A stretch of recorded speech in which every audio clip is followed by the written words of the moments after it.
Bueno, hola a todos, mi nombre es José Robles, soy kinesiólogo de la Unidad de Cuidados Intensivos del Sanatorio Parque, de Rosario, y voy a hablar sobre el monitoreo ventilatorio de, obviamente, un paciente que se encuentra en asistencia respiratoria mecánica. ¿Qué utilidad va a tener el monitoreo ventilatorio? Nosotros como kinesiólogos, ¿qué utilidad le vamos a dar a esta herramienta de seguimiento del paciente en asistencia respiratoria? Vamos a poder identificar los procesos fisiopatológicos, reconocer los cambios del paciente, por eso es importante tener un seguimiento bastante continuo de realmente lo que está pasando en el paciente. No sirve de nada tener a un paciente ventilado y verlo una vez por día en servicio de kinesiología, sino tenemos que tener un seguimiento continuo. Optimizar la programación del ventilador de acuerdo a las variables que nosotros vayamos evaluando que es necesaria y detectar eventos adversos. Brevemente voy a nombrar que es un ventilador mecánico, es una máquina diseñada para administrar energía capaz de reemplazar o aumentar la función de ventilar. Función que habitualmente, si el paciente no requiere soporte ventilatorio, lo realizan los músculos respiratorios. ¿Qué señales nos va a dar el respirador? Hay tres tipos de señales, que son las señales primarias. La presión, que es la fuerza aplicada por el respirador sobre el sistema respiratorio. El volumen, que es la cuantificación del gas inspirado o exhalado. En los respiradores nuevos se mide como la integral del flujo en el tiempo. Y el flujo es la velocidad del gas inspirado o expirado, se mide en ambos tiempos, tanto tiempo inspiratorio como expiratorio. Como podrán ver en la pantalla, este es un respirador Pultan Bennett 840, que no, para el que no conoce el ventilador mecánico es una serie de números y curvas difícil de interpretar. Bueno, la idea es que estas charlas se lleven algo productivo en cuáles son las cosas más importantes que ustedes deberían tener en cuenta a la hora de ver un paciente en respirador. Probablemente muchos de ustedes conozcan esta fórmula, esta ecuación, que es la ecuación del movimiento de Otis y Med, donde podemos ver a la izquierda lo que es la capacidad neuromuscular, que es la fuerza de los músculos respiratorios para vencer la carga resistiva y elástica. Si el paciente requiere respirador, el respirador va a asistir a los músculos respiratorios, vamos a ver si de manera total o parcial. Y del lado de la derecha vemos el componente elástico, que es la elastancia por el volumen, y el componente resistivo, que es el flujo por la resistencia. Uno, conociendo esta curva, esta ecuación, puede interpretar cuál es la variable que está alterada en el paciente que estamos evaluando. Por ejemplo, si tenemos un paciente con la elastancia aumentada, que quiere decir que tiene gran tendencia a la pérdida de CRF y colapso, probablemente yo con el respirador, incrementando algún que otro parámetro, como puede ser la presión positiva de fin de expiración, podría aumentar el volumen pulmonar de fin de expiración. Y así un montón de casos que vamos a ir viendo durante la clase.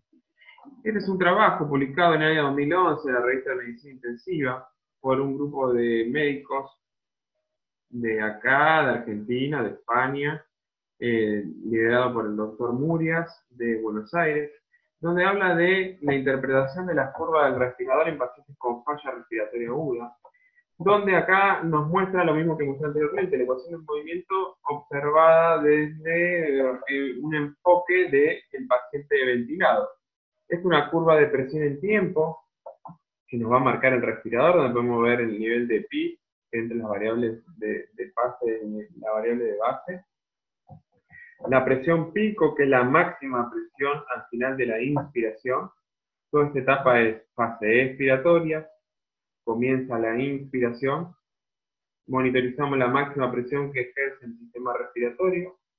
Luego, si nosotros queremos desencadenar una pausa de fin de inspiración, que para medir la presión plató o meseta, vamos a hacer una pausa al final de la inspiración de 2 a 3 segundos, y con eso vamos a poder generar flujo cero, o sea, que todas las presiones se equilibren, y poder ver cuál es la presión a nivel alveolar, que sería en este punto, y luego va a exhalar el paciente y va a vaciarse. Si tiene atrapamiento aéreo, esta curva de presión en tiempo va a tener un incremento positivo. La presión pico, como dije anteriormente, es la máxima presión registrada en la vía aérea durante la fase inspiratoria de un ciclo respiratorio bajo ARM. Y es la presión necesaria para distender todo el sistema respiratorio. Y acá lo que engloba es tanto el componente elástico como el componente resistivo. Y el valor normal es, que yo no diría valor normal, el valor máximo tolerado es 45 centímetros de agua. Si la presión pico aumenta por encima de los 45 centímetros de agua, tenemos que tener en cuenta que algo en el componente elástico resistivo está alterado y debemos solucionar para mejorar el pulmón. Luego tenemos lo que dije anteriormente, la presión plató. Este es lo que yo le decía recién.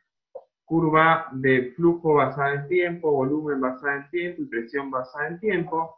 Empieza a inspirar el paciente, llega a la presión pico y cuando empezamos a generar nosotros con el respirar una pausa teleinspiratoria, podemos ver que si seguimos la curva de flujo, el flujo es cero, no hay pasaje de flujo. Por lo tanto, en esa condición estática vamos a medir lo que conocemos como presión plató o meseta, que esto pueden ver de acuerdo a la cantidad de segundos que se genere en la pausa, la vamos a dividir en estática, cuasi estática y dinámica.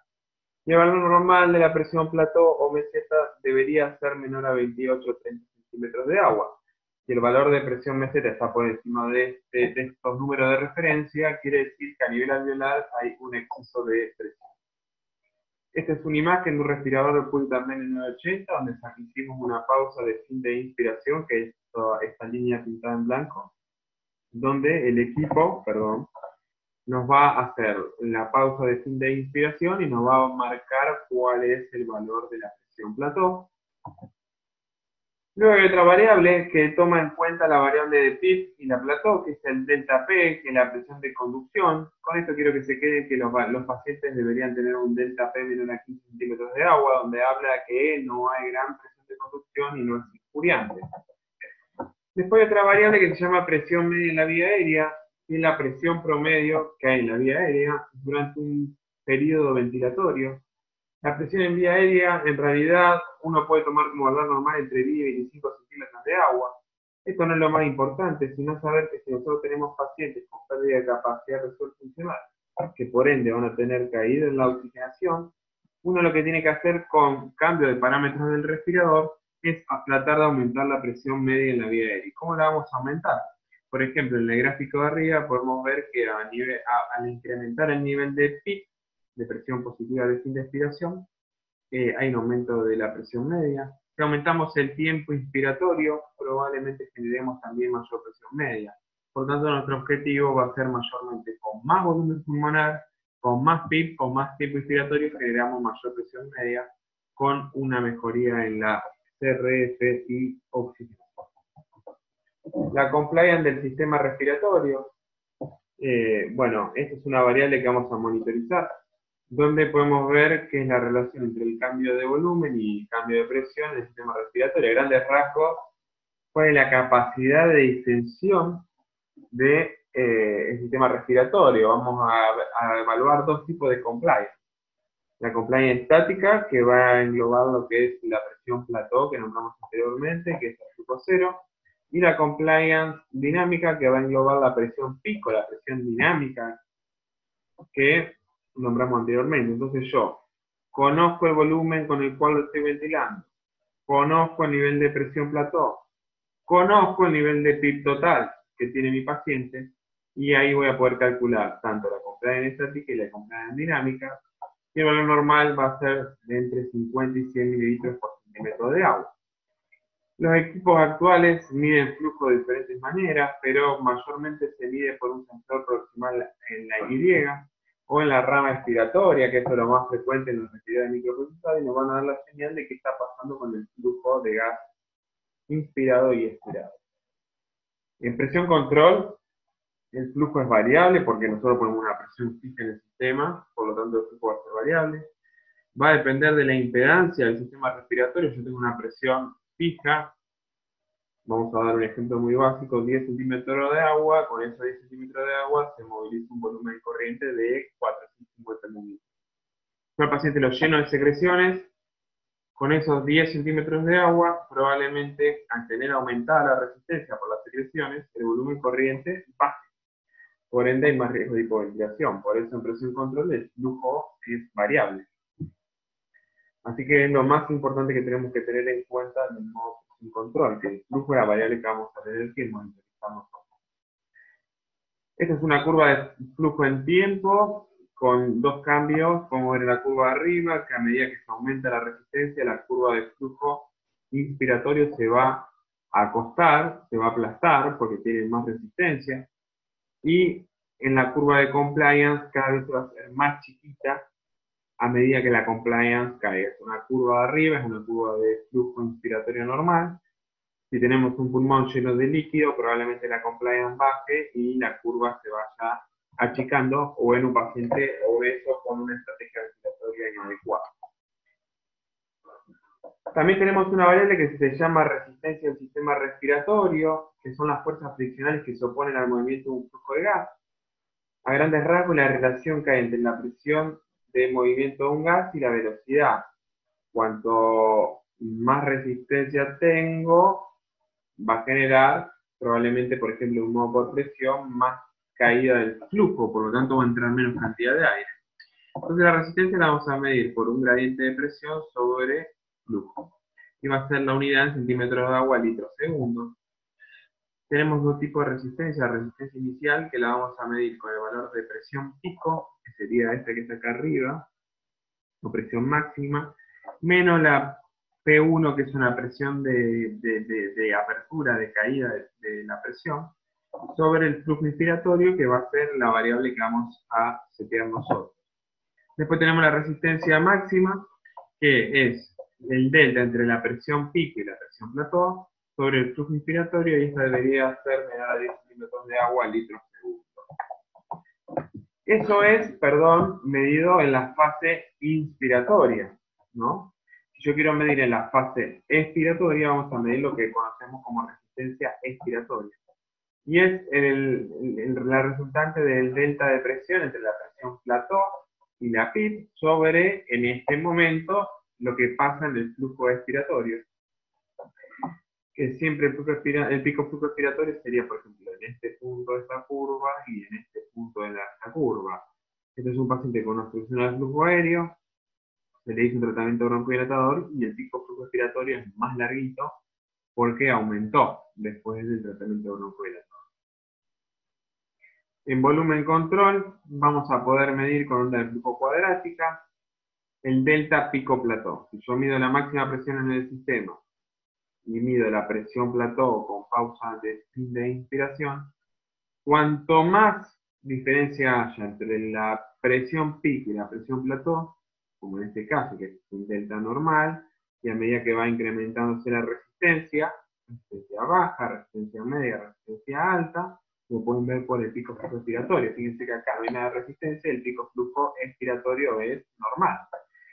Acá hay un poquito más de delta de presión y fíjense cómo la curva de pico flujo expiratorio se achica, y a medida que incrementa el delta entre la presión pico y la presión plató, el pico flujo expiratorio se achica cada vez más por un aumento de la resistencia. El valor normal es en menos de 10, menos de 8 centímetros de agua. ¿Qué me quiere decir a mí esto? Yo mido la presión pico desde 35 y la plató es de 20, el delta es 15. Quiere decir que el componente resistivo se está llevando toda la carga de trabajo. Y lo mismo va a pasar en la curva de presión en tiempo. A medida que vemos la onda de flujo en tiempo, que es en este caso pico inspiratorio, pico flujo expiratorio, fíjense cómo a medida que la resistencia empieza a aumentar, el pico flujo inspiratorio se acorta, se amputa la curva, y eso es debido a el aumento de la resistencia, y fíjense que a medida que la resistencia aumenta, el volumen corriente va a caer, que es lo que nombré anteriormente, que en modo por presión, si yo tengo algo que me aumente la resistencia, probablemente genere una caída de flujo y o volumen en tiempo.